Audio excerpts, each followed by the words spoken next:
Hello friends, welcome to my YouTube channel Indo Pak Takkar. इस video में आप देखेंगे कि आरजू काज़मी और शहजाद पूनावाला भारत में बनी कोरोना वैक्सीन के खिलाफ अफवाहों का पर्दाफाश करते हैं।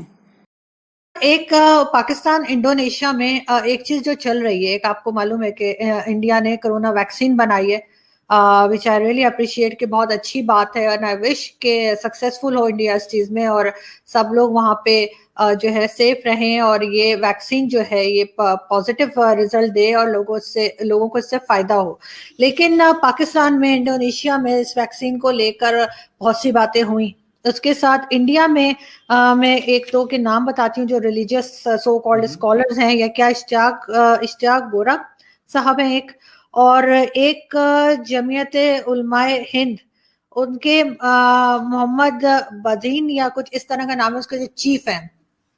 उन्होंने कहा कि ये वैक्सीन को जब तक यूज नहीं करेंगे, जब तक के बिल्कुल सर्टिफिकेट ना मिल जाए हलाल है और ये है वो है, इस तरह की रिलीजियस चीजें उसमें डाली हैं। तो आप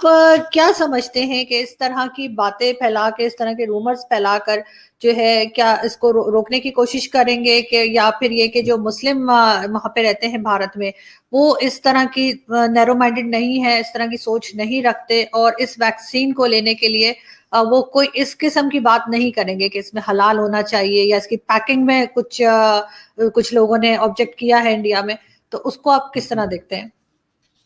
देखिए, पहले तो जहां तक ये वैक्सीन्स का सवाल है जो भारत में अप्रूव हुई है, दोनों कोवैक्सिन और कोविशील्ड, जो कि एस्ट्राजेनेका ऑक्सफोर्ड से और सीरम इंस्टीट्यूट से बनाई गई है, और भारत बायोटेक की कोवैक्सिन, इसमें पहले तो क्लियर कर दिया गया है कि उसमें क्या इस्तेमाल हो रहा है।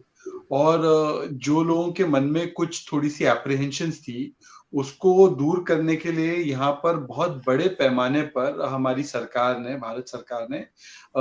डिसइंफॉर्मेशन कैंपेन को बस्ट करने के लिए बहुत कैंपेन्स चलाए हैं। और खुद प्रधानमंत्री ने एक नहीं कई अनेकों बार, अब उनका हाल ही में इंटरैक्शन भी हुआ, जो लोग जिनको ये वैक्सीन लगी, बेनिफिशियरीज, उनके साथ उन्होंने ऐसे ही जैसे हम बातचीत कर रहे हैं, उन्होंने बातचीत भी की और उनको बार बार डिसइंफॉर्मेशन से बचने के लिए कह रहे हैं। अब कुछ लोगों का मैं माफी से कहना चाहता हूं कि कुछ लोग यहाँ पर जो भारत में हैं, वो कोरोना विरोध से ज्यादा मोदी विरोध करने में ज्यादा दिलचस्पी रखते हैं। तो उसमें क्या हो जाता है कि कभी-कभी उनको, जैसे हमारे यहाँ पे एक सूबे के मुख्यमंत्री रहा करते थे, उन्होंने कहा कि ये बीजेपी की वैक्सीन है। अब किसी और ने कहा कि इस वैक्सीन से नपुंसक इम्पोर्टेंट बन जाएंगे। अब कोई और अपनी थियरी दे रहा है। तो ये अलग-अलग प्रकार के लोग हैं, टाइप के लोग हैं, जो कि एक सबलिमिनल फियर्स जो होते हैं कुछ लोगों में, उनको केवल अपनी वोट बैंक की राजनीति के लिए या अपने धर्म के नाम पर राजनीतिक दुकानें चलाने के लिए इस तरीके की अनर्गल अफवाहों को हवा देते हैं। और उनको ये नहीं समझ में आता कि इसका इतना दुष्परिणाम, मतलब लॉन्ग टर्म इतने नेगेटिव इफेक्ट्स होते हैं। जैसे भारत में पोलियो ड्राइव हुआ था, माफी से कहना चाहूंगा, इसी तरीके के लोगों ने एक भ्रम फैलाकर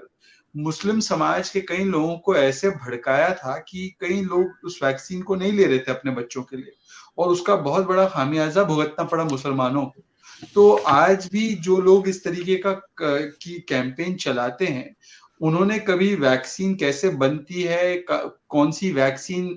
mRNA है या कोई vaccine adeno vector based vaccine है या इनएक्टिवेटेड वैक्सीन है, किस तरीके से उसकी एफिकेसी है, क्या सेफ्टी है, लैंसेट में उसका पीयर रिव्यू हुआ है, उनको इन चीजों से कोई समझ नहीं है। हमारे यहाँ पर इंडिपेंडेंट रेगुलेटर ने सारी चीजें देखकर क्लियर की है, सभी के लिए क्लियर की है। उसमें कोई ऐसी शंकाएं भी नहीं है, और ना वो जो तरीके के रूमर्स फैला रहे हैं वो भी उसमें कोई सच्चाई नहीं है।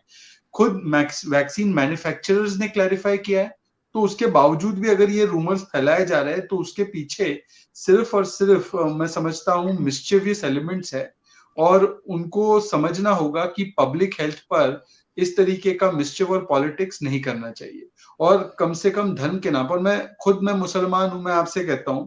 कि मान लीजिए कि अगर ऐसा मौका आता है कि जान बचाने के लिए अगर पोर्क कंज्यूम करना पड़े, तो कुरान में जो लिखा है वो आप और मैं दोनों जानते हैं उसके बारे में। तो इस तरीके से तो है नहीं कि अगर कोई चीज आपकी जान बचाने वाली है, पहले तो उसमें है ही नहीं पोर्क। पर जो आप अगर ये अप्लाई भी कर दे कि अगर उसमें है भी, तब भी कुरान क्या कहता है और इस्लाम क्या कहता है वो बड़ा क्लियर है। तो फिर भी अगर किसी को बहकाना है, भड़काना है और सिर्फ इस कोरोना के वैक्सीन ड्राइव को फेल करना है, भारत का वैक्सीन ड्राइव जो होगा वो दुनिया का सबसे बड़ा और ऐतिहासिक ड्राइव है। 30 करोड़ लोगों को हम वैक्सीनेट करने वाले हैं, 3 करोड़ को पहले फेज में, फिर 27 करोड़ को, जो सबसे वल्नरेबल ग्रुप्स है। तो मुझे लगता है कि इसमें लोगों को अफवाहें नहीं फैलानी चाहिए, खासकर जब उनको इस विषय पर कोई भी इंफॉर्मेशन ना हो।